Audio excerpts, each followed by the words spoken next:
नगर परिषदेचा जो काही प्रचार जो आहे आज थंडावत आहे आणि उद्या जे आहे ते उद्या मतदान आहे आणि लगेचच म्हणजेच 3 तारखेला नगर परिषदेचा निकाल आहे.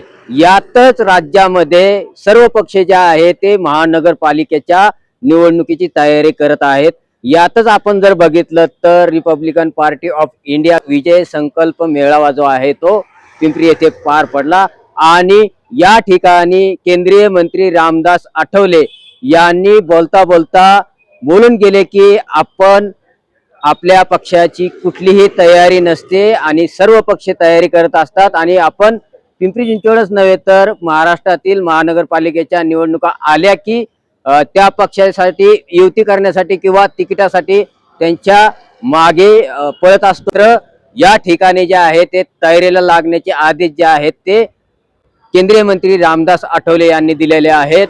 खरं तर आपण बघितलं तर या ठिकाणी धम्मरत्न गायकवाड हे प्रभाग क्रमांक 32 मधून इच्छुक होते, मात्र त्या ठिकाणी राखीव एससी राखीव महिला असल्याने त्यांची बहीण जी आहे ती या ठिकाणी उभा करण्यात येणार असल्याचं रामदासजी आठवले यांनी सांगितलं. त्याचबरोबर आपण जर बघितलं तर प्रभाग क्रमांक 21 मध्ये मोनिका सुरेश निकाळजे हे देखील या ठिकाणी रिंगणात उतरणार आहेत आणि त्यांना चांगले मत जे आहेत ते 2017 मध्ये असल्याचं यावेळी रामदासजी आठवले यांनी म्हटलं आहे. तसेच जर समजा भाजप सोबत जर समजा युती झाली नाही तर महायुती मधले जे काही घटक पक्ष आहेत शिवसेना एकनाथ शिंदे गट त्याचप्रमाणे राष्ट्रवादी अजित पवार गट यांच्याशी युती करा असे आदेश देखील केंद्रीय मंत्री रामदासजी आठवले यांनी दिल्याचं आपल्याला पाहायला मिळत आहे.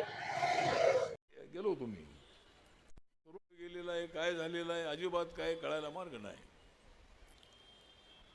पण ठीक आहे, तर त्यांच्या पक्षांची तयारी आहे, म्हणजे सगळ्या जागा लढण्याची तयारी त्यांची सुरुवातीपासून असते. आपली काहीच तयारी नसते आपली. म्हणून आता या महानगरपालिकेच्या निवडणुकीमध्ये आपल्याला प्रयत्न करायचा आहे. आपला युवक अध्यक्ष धम्मरत्न गायकवाड आहे, त्याच्या ऑफिसच्या उद्घाटनाला गेलो तुम्ही आणि त्याची तयारी होती की जर तो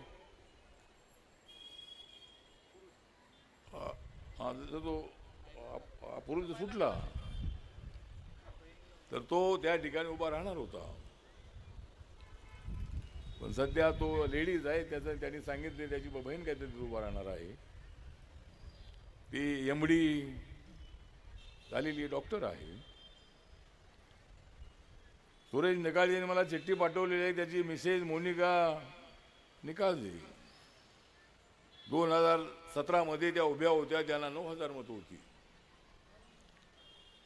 काही थोड्याच्या फरकाने त्या निवडून आल्या नव्हत्या. पण अशी मतं आपल्याला मिळतात. आपण काम चांगलं केलं तर मतं मिळतात. अशा पद्धतीने आपल्याला बांधणी करणं अत्यंत आवश्यक आहे. आपण इथं 21 सीट आपण काढल्या पाहिजेत. किती जागा टोटल आहेत पिंपरी चिंचवडच्या?